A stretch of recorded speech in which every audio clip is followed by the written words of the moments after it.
tem gente querendo terceirizar essa história pro frentista do posto de gasolina, Ana Paula Rodrigues. Bom dia, Ana. Exatamente, Thaís. Bom dia a todos do Jornal Gente. Vai sobrar pro estagiário, é isso? É bem isso mesmo, porque é o seguinte, né? A gente já tem essa medida provisória em vigor, que você e o Cláudio estavam comentando, né? E aí existem algumas propostas de emenda à SMP, e uma delas, de autoria do deputado federal Kim Kataguiri, prevê que os postos se adaptem ao autoatendimento. Então você para o seu carro, sua moto no posto, e aí você mesmo faz todo o serviço, abastece, paga e vai embora. É uma coisa que já existe, por exemplo, nos Estados Unidos. Aqui no Brasil tem uma lei desde os anos 2000 que proíbe o autoatendimento, mas agora volta essa discussão. E segundo o deputado, a ideia é a seguinte: reduzir o custo do posto para que, consequentemente, o posto possa reduzir o valor que está sendo cobrado na bomba. A gente vai ouvir aqui a explicação do deputado Kim Kataguiri para a criação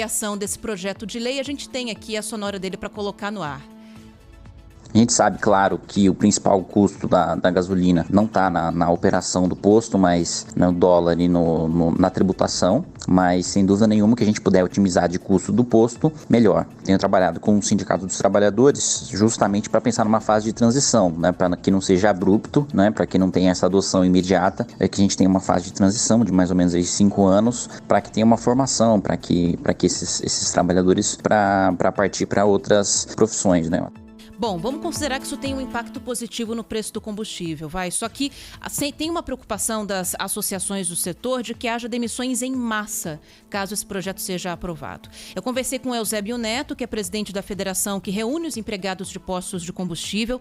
Ele fala que essa medida põe em risco 500 mil vagas em todo o Brasil, né? Pessoas que podem ser demitidas imediatamente. E ele levanta uma outra questão, Thaís, que é o risco que essa questão do autoabastecimento pode trazer. O frentista, ele tem um atendimento com melhor qualidade, com segurança, funcionário treinado. Imagina uma pessoa no Brasil, nas cidades violentas como nós temos, e abastecer seu carro num posto de gasolina a qualquer hora aí do dia ou da noite, sozinho. E sem dizer também a questão do perigo, né? Porque o posto de gasolina aí a todo momento você vê que tem explosão nos postos e tal, né? E não é só o abastecimento puro e simplesmente. A gente não tem ainda previsão para essa votação, Thaís, mas a expectativa é que essa MP seja votada com essas emendas agora em setembro. Se aprovadas, as emendas entram em vigor em dezembro. Peraí, só me explica uma coisa, Ana, aqui, só cortar aqui, Cláudio, algo eu não entendi. Essa proposta, ela proíbe que postos tenham frentistas ou ela abre a possibilidade de que cada um encontre seu caminho? Abre a possibilidade para o autoatendimento, e isso aí daria a margem para que haja a demissão, né? Uma vez que os postos tenham essa automatização, isso fica claro, o frentista não vai ser mais necessário. Mas olha, é o seguinte, isso é uma coisa que existe no mundo inteiro. Ai, né? Cláudio, mas nesse momento de desemprego tão alto, a gente fazer uma sim, coisa mas dessas... olha, essa discussão, sabe, Thaís, é antiga, né? É a discussão do o que vamos fazer com os datilógrafos quando apareceu... Dos cobradores de ônibus, por exemplo, também, né? Então, bem semelhante. O que eu acho que as autoridades, até os próprios sindicatos e tal, devem fazer é formas de qualificar essas pessoas para ocupar novas funções na cadeia produtiva, né? Na economia. É claro que haverá vítimas de um processo como esse, mas é absolutamente inevitável. Eu acho até que a lei que proíbe, veja bem, é uma lei que proíbe o autoatendimento. Eu acho até que essa lei é do camarada Aldo Rebelo. Eu tenho uma quase certeza que foi dele a proposta e acabou prosperando. Você viaja em qualquer lugar do mundo, tem lá o autoatendimento. Eu me lembro dessa discussão aí, surgiu o computador, o que será das escolas de datilografia, dos datilógrafos? Ora, eles se adaptaram a outras funções, né? Passaram a ser digitadores, né? de teclado de computador, enfim. Outro dia eu precisei comprar uma máquina de escrever porque tinha um velho amigo que adorava a história, eu comecei a procurar e tal. Foi difícil, você não acha mais, né? Não existe mais, porque assim, é a própria evolução dos tempos. Eu trabalhava em jornal quando chegou o offset. aquilo ali foi uma tragédia para os gráficos, né? Era considerado uma tragédia para os gráficos, ia provocar desemprego em massa, tá? Era um exagero, né? Tudo muito exagerado. Mas eu acho que é um sinal dos tempos e é preciso adotar isso sem dúvida nenhuma.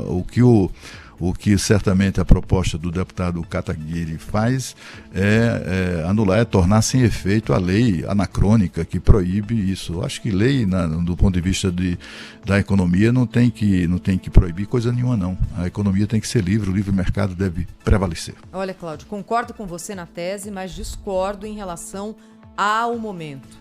Tanto pepino maior para a gente mexer, a gente vai acabar com a categoria dos frentistas agora, em que o desemprego no país é um dos nossos maiores problemas.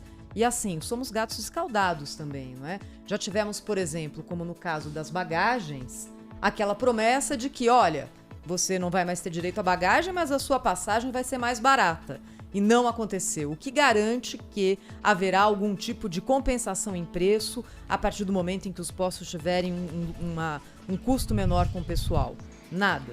Eu não mexeria nisso agora. Entendo, é verdade, quando a gente viaja para fora, ou viajava antes da pandemia, olha aqui como é diferente e tal. Sim, mas agora a gente mexer nisso numa categoria tão numerosa. Porque lá fora houve todo um planejamento, né, Thaís? Mas olha, é o seguinte, enfim, não tem só frentista em posto de gasolina, entendeu? Quer dizer, há funcionários que desempenham outras atribuições. É possível acomodar isso, sim, sabe? Até porque é um emprego muito mal remunerado, né? Também tem isso. É preciso qualificar essas pessoas para que elas se habilitem a outras atribuições, outro trabalho, né? É claro que é preocupante. Você imagina o cara de repente abrir a possibilidade dele perder o emprego.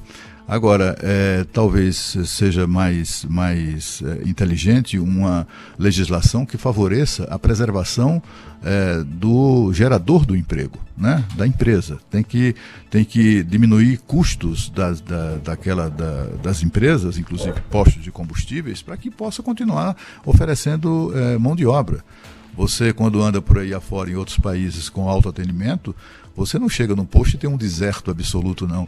Tem lá funcionários do posto trabalhando em outras atividades. Então, assim, eu acho que não é tão grave quanto dizem. Agora, é no mínimo engraçado a gente ouvir aí os argumentos, né? Quando faltam argumentos dos sindicalistas, né? O cara lá do sindicato dizendo, olha, tem havido explosões e tal. Conversa mole, né? Não é por aí. Já a palavra do ouvinte da Rádio Bandeirante.